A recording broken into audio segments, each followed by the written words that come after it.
30 ساڵ بەسەر تەمەنی ڕێکخراوی منداڵپارێزی کوردستان تێدەپەڕێت.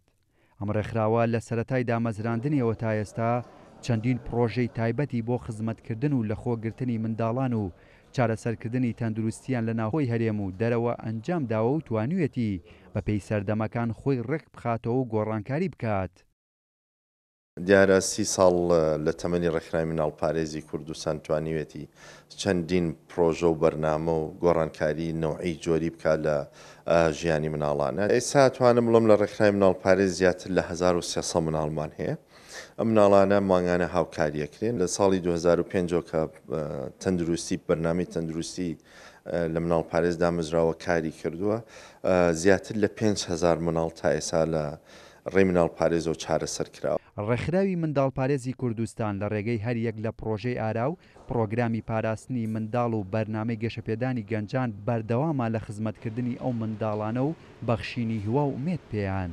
ئەو نەخۆشخانەی هیوە ماوەی 8 ساڵی ڕابردوو ئیتر جۆری خزمەت گوزاریەکانمان لە ڕووی دەرونی و کۆمەڵایەتیەوە بووە.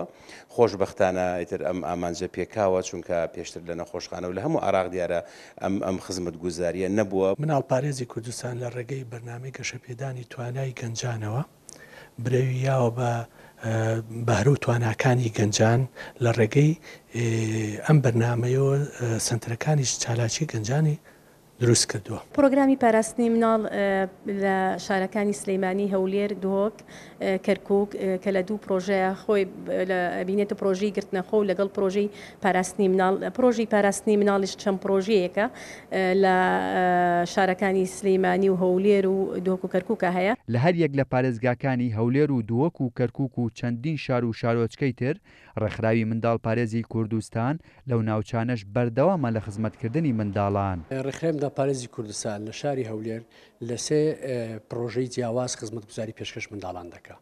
پرۆژەی یەکەمیان بریتە لە پرۆژەی پاراستنی منداڵ یاخود بەرنامەی پاراستنی منداڵ.